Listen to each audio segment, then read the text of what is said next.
Attach বাথরুমে কিভাবে ওযু করতে হয়? যেহেতু ওযুর শুরুতে বিসমিল্লাহ বলতে হয়, আর বাথরুমের মধ্যে তো আল্লাহর নাম নেওয়া যায় না, বিসমিল্লাহ বলা যায় না, তাহলে আমরা কিভাবে অ্যাটাচ বাথরুমে ওযু করব? এই বিষয়টা কিন্তু খুবই গুরুত্বপূর্ণ। আল্লাহ রাসূল সাল্লাল্লাহু আলাইহি ওয়াসাল্লামের হাদিস থেকে আমরা এই বিষয়টাকে আজকে পরিষ্কার হব ইনশাআল্লাহ। আমি কয়েকটা পদ্ধতি আপনাদেরকে শেখাবো, এর মধ্যে যে পদ্ধতিটা আপনাদের ভালো হয় আপনারা সেইভাবে ওযু করবেন, ইনশাআল্লাহ আপনার ওযু হয়ে যাবে। কারণ আল্লাহ রাসূল বলছেন, ইবনে মাজাহ শরীফের হাদিসের মধ্যে আসছে, যেই ব্যক্তি ওযুর শুরুতে বিসমিল্লাহ বলে না তার ওযুই হয় না। মুহাদ্দিসরা হাদিসটাকে গবেষণা করে বলেন যে আল্লাহ রাসূল ওযু হয় না বলতে বুঝিয়েছেন ওযুটা পরিপূর্ণ হয় না। এখন ওযু হয় না অথবা পরিপূর্ণ হয় না, দুটা কথা একই। আমার যদি ওযু না হয় তাহলে আল্লাহ পাকের দরবারে আমরা যে নামাজ আদায় করছি প্রত্যেকটা দিন, আমাদের নামাজও হবে না। ওযু না হলে নামাজ হয় না। এর জন্য ওযুটাকে কমপ্লিট করতে হবে, ওযুটাকে পরিপূর্ণ করতে হবে।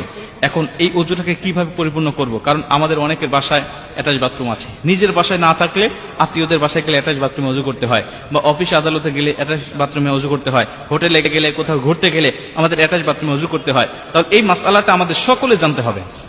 আমি আপনাদেরকে কয়েকটা পদ্ধতি শিখাই, এর মধ্যে যেটা ভালো লাগে আপনি সেটা করবেন। প্রথমত, যদি আপনার এই অ্যাটাচ বাথরুমে ওযু করার বিকল্প কোনো পদ্ধতি থাকে, বাহিরে কোনো ওযু করার জায়গা যদি থাকে, টিউবওয়েল হোক আর বাহিরে কোনো টেপ হোক, যদি এরকম বিকল্প কোনো পদ্ধতি আপনার আশেপাশে থাকে, তাহলে আপনি সবচাইতে উত্তম হবে বাহিরে ওযু করা।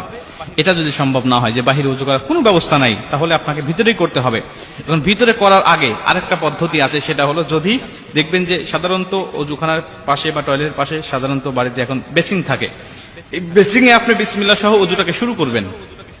কারণ বেসিং এ তো আর পা ধোয়া যায় না, আপনি বিসমিল্লাহ বলে ওযুটাকে শুরু করলেন, হাত মুখ ধুলেন, আপনি মাথা মাসে করা পর্যন্ত সবকিছু করলেন, পা ধোয়া সিস্টেম নাই। যদিও এখন দেখলাম কয়েকদিন আগে একটা ভিডিওতে যে পা ধোয়া সহ ওযু করার জন্য আলাদা বেসিং বের হয়েছে, এটা বাংলাদেশে অ্যাভেলেবল কিনা আমি জানি না। তো আমাদের সাধারণত নর্মাল যে বেসিং গুলো থাকে, এটাতে আপনি ওযু শুরু করলেন, শুরু করার পরে শুধু পা ধোয়াটা বাকি রেখে আপনি টয়লেটে গিয়ে পাটা ধরলেন, এটাও অনেক উত্তম হবে, এটা আপনার জন্য অনেক ভালো হবে। যদি এটাও সম্ভব না হয়, তাহলে আপনি 3 নম্বরে আপনি একটি কাজ করবেন, আপনার বাথরুমের যে টেপ আর যে কমোড, এটা হাই কমোড হোক আর লো কমোড হোক, এর মাঝামাঝি একটা কাপড় দিয়ে পর্দা দিয়ে দিবেন। তাহলে কোনো ইখতিলাফ থাকবে না, এর মধ্যে কোনো সন্দেহ থাকবে না, আপনি এই সন্দেহ মুক্তভাবে ওযু করতে পারবেন। যদি পর্দা দেওয়া সম্ভব না হয়, কোনোটাই আপনার সম্ভব হচ্ছে না, বাহিরে ওযু করা সম্ভব হচ্ছে না, বেসিং থেকে শুরু করা সম্ভব হচ্ছে না, পর্দা দেওয়া সম্ভব হচ্ছে না, তাহলে আপনি একটি কাজ করবেন, সেটা হলো অবশ্যই বাথরুমে ঢোকার সময় তো আপনি একটি দোয়া পাঠ করতেছেন, আল্লাহুম্মা ইন্নী আউযু বিকা মিনাল খুবুসি ওয়াল খাবাইস। এই দোয়াটা আপনি পাঠ করে তো ভিতরে প্রবেশ করতেছেন। এই দোয়াটা পাঠ করার সময় অবশ্যই আল্লাহর নাম নিয়ে আপনি ঢুকেছেন। ঢোকার পরে আপনি ওযু করার সময় অবশ্যই দিলে দিলে, যেভাবে আমরা টয়লেটের মধ্যে ইস্তেগফার পাঠ করি, এটা তো পড়তে হয়, আপনারা সকলেই জানেন যে দিলে দিলে ইস্তেগফার পড়তে হয় বিভিন্ন খারাপ জিন, বিভিন্ন খবিস খান্নাসের হাত থেকে বাঁচার জন্য।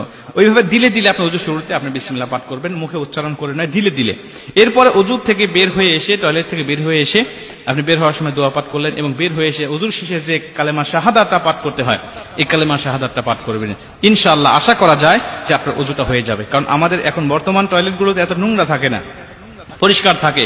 অতএব আপনি এইভাবে ওযু করলে ওযুটা হয়ে যাবে ইনশাআল্লাহ। তবে মনে রাখবেন, সবচেয়ে উত্তম হবে বিকল্প কোনো ব্যবস্থা করা। যদি না থাকে, তাহলে পরবর্তীতে আপনার ধাপে ধাপে যেটা আপনার জন্য সহজ হয়, এই সহজ পদ্ধতিগুলো অবলম্বন করে অবশ্যই ইবাদতগুলো করবেন।